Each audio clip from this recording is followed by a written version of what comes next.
Hoje eu quero esclarecer com vocês um assunto super importante e bastante especial, que é sobre faxineira. Isso, é faxineira. Elas nos ajudam muito no dia a dia e acabam ajudando até a girar a economia. O trabalho delas aí como diarista ou como empregada doméstica acaba ajudando muito na economia das casas. Então eu vou falar um pouquinho com vocês das duas situações, tá? Primeiro é a diarista. Aquela faxineira que normalmente faz os serviços de casa uma vez por semana, no máximo 2 vezes por semana. E aí é só na sua casa, não na casa dos seus parentes também, tá? Até vou explicar depois por que eu tô falando isso. A diarista, ela recebe, como o nome diz, por diária. Então você normalmente paga o transporte para ela e mais a diária, dependendo do tamanho da casa, ela fala mais ou menos o quanto ela vai cobrar. Isso varia muito de cidade, de estado, de região e de mais um monte de coisas, tá bom? Essa é a diarista.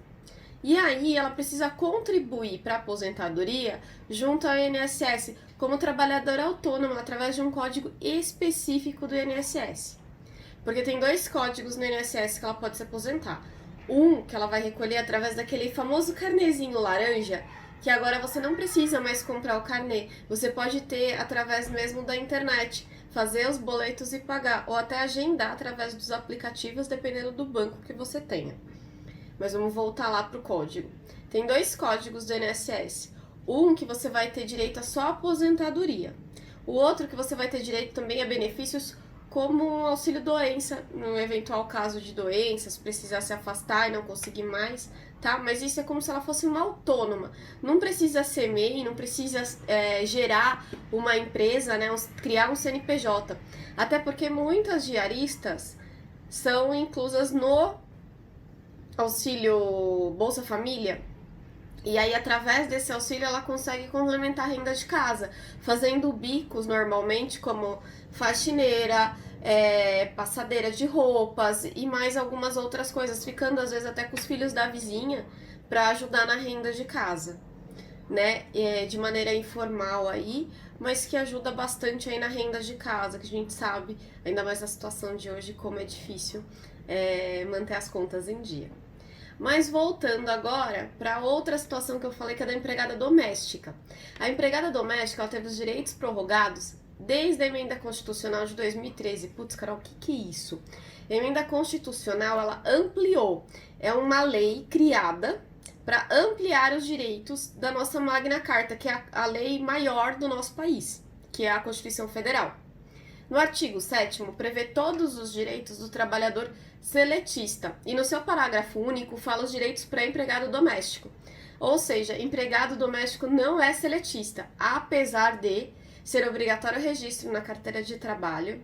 E agora tem uma série de leis que são previstas no artigo 7º e que são beneficiadas agora o doméstico desde 2013. Exemplo, fundo de garantia.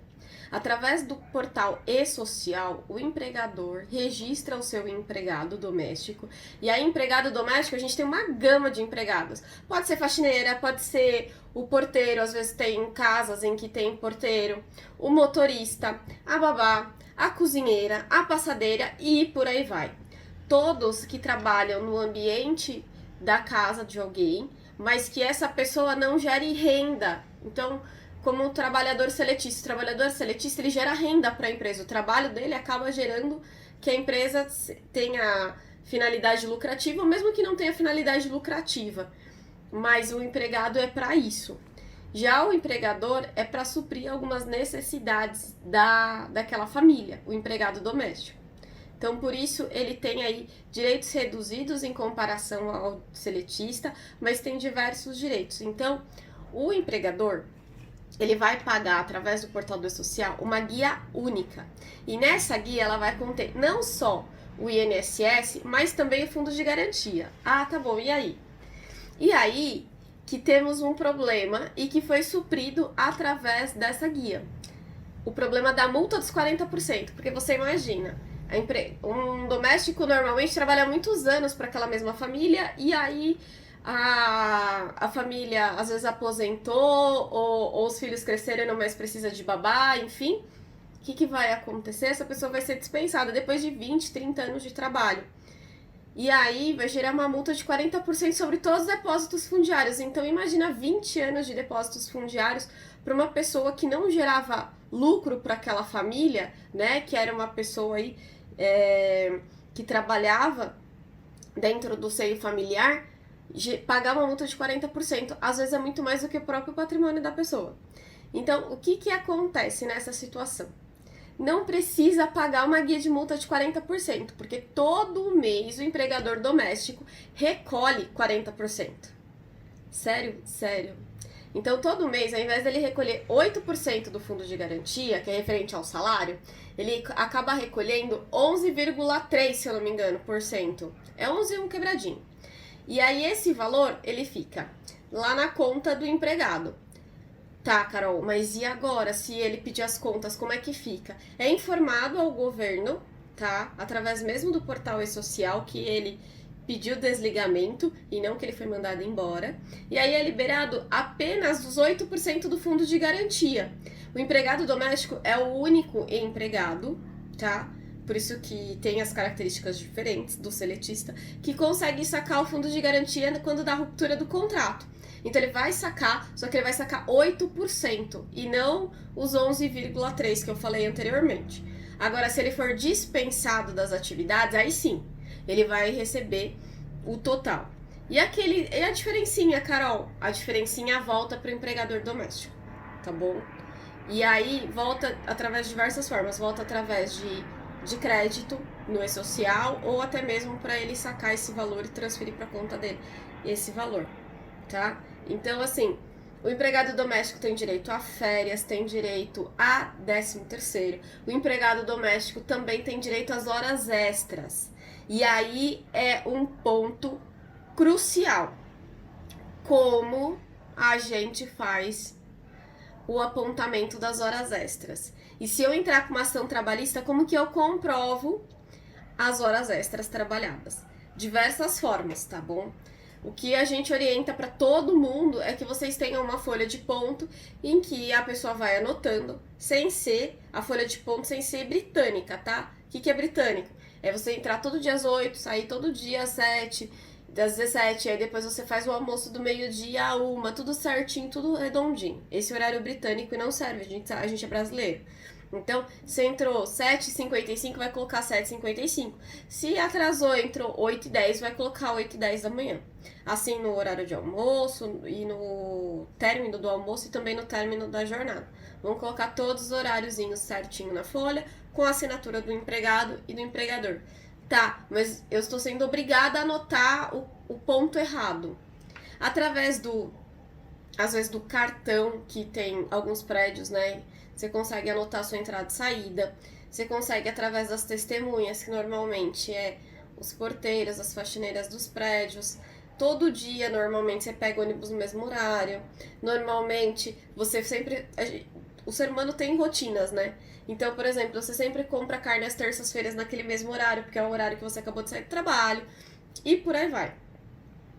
Então, você consegue provar que aquele cartão de ponto, a mesma coisa pro empregador. O empregador doméstico comprova as horas extras laboradas do seu empregado através do cartão de ponto, do caderno de ponto, né, daquela folhinha de anotação, mas também ele pode comprovar como? Através das testemunhas, o vizinho, o porteiro, normalmente aqueles mercadinhos que a pessoa frequenta ali perto, a van, que às vezes vai levar o filho para a van e vai buscar o filho do empregador, tudo isso. Mas o mais importante é que não é seletista o empregado doméstico. Então, sempre que for analisar, tem que analisar os direitos com base no artigo 7º da Constituição Federal, tá bom? E não com a CLT. O empregado doméstico, ele tem direito sim a seguro-desemprego, vai sacar seu fundo de garantia e ele vai ter todos os demais direitos. A diferença é que normalmente o empregado seletista, ele tem um chaveamento para sacar e tem uma guia para dar entrada no seguro-desemprego. O doméstico não. O TRCT, que é o termo de rescisão do contrato de trabalho, ele já está lá no finalzinho, na segunda página, tudo explicando que ele só leva a carteira de trabalho, documento pessoal e o TRCT para comprovar aí a rescisão do contrato de trabalho. Então não tem problema nenhum. Pode ser, normalmente, aí eu vou abranger um pouquinho, que a mesma família tem o mesmo empregado doméstico. Então, por exemplo, eu tenho uma faxineira que ela vem de segunda a quarta aqui. Na casa do meu pai, ela vai de terça e quinta. E na casa da minha sogra, por exemplo, ela vai de sexta-feira. Então, ela tá trabalhando pro mesmo grupo. E aí pode sim gerar vínculo empregatício. Porque normalmente o doméstico, ele tá subordinado àquela família. O vínculo dele é aquela família. E não só a pessoa que registrou na carteira, diferentemente do seletista, que está vinculado a uma pessoa jurídica. Ele está vinculado a uma pessoa física, ou empregador doméstico, mas esse empregador doméstico não necessariamente é quem dá as ordens, porque às vezes é do marido e quem é o marido que registrou, e às vezes quem dá as ordens é a esposa, às vezes é por exemplo, a pessoa não casou, eu não casei, moro com meu pai, e aí quem dá as ordens para doméstica sou eu, só que meu pai que tem o registro em carteira. Então esse tipo de coisa também acaba gerando vínculo trabalhista com toda a família.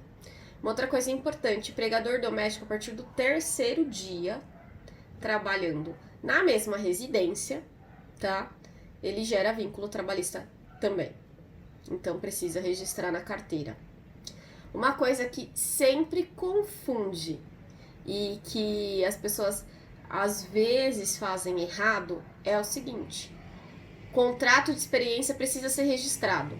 Todo contrato de trabalho, ele precisa ser registrado. A pessoa tem que entrar na empresa ou entrar na sua casa com a carteira já certinho. Vai que acontece nesse período um acidente. E aí, como que a pessoa vai estar resguardada? Então precisa. Ah, mas vai sujar minha carteira. Não tem problema. Precisa estar registrado lá. E aí nas anotações gerais coloca que é um contrato de experiência, é um contrato por prazo determinado, em que a pessoa sabe que vai entrar tal dia e vai terminar o contrato em outro dia. Porque tem às vezes algumas casas que as pessoas precisam, vai o funcionário tirar férias, né, o doméstico tirar férias, e aí precisa de alguém para suprir ali. Então precisa registrar esse contrato de trabalho, viu? Não pode ficar sem registro, não. Então, acho que era isso que eu tinha pra dizer. É um tema muito bacana, empregado doméstico. E aí depois eu vou dar dicas do e-social também pra vocês. Mas não esqueça, faxineiro é diferente de doméstico. Faxineiro vai uma vez por semana, no máximo 2 na casa, ou a cada 15 dias, enfim, é recebido uma diária da pessoa. E aí, pra ele poder aposentar, não precisa abrir e-mail, não precisa abrir nada, não. É só fazer o carnezinho, né? Que é mais fácil, às vezes você compra numa papelaria da esquina ou mesmo pela internet. E aí você paga em lotéricas ou até mesmo via aplicativo. Se eu não me engano, alguns bancos, como o Banco do Brasil, você pode agendar. Então, por exemplo, todo dia 15 ele é debitado da sua conta o valor. Já o doméstico, até dia 7, se for cair no final de semana, no sábado ou domingo, vence antecipado a guia. Então o empregador doméstico tem que ficar muito atento a isso, porque se pagar, por exemplo, dia 7 cai no domingo, se paga na segunda, vai pagar com juros. Aquela guia já não tem validade. Espero ter ajudado. Até o próximo vídeo, até a próxima dica.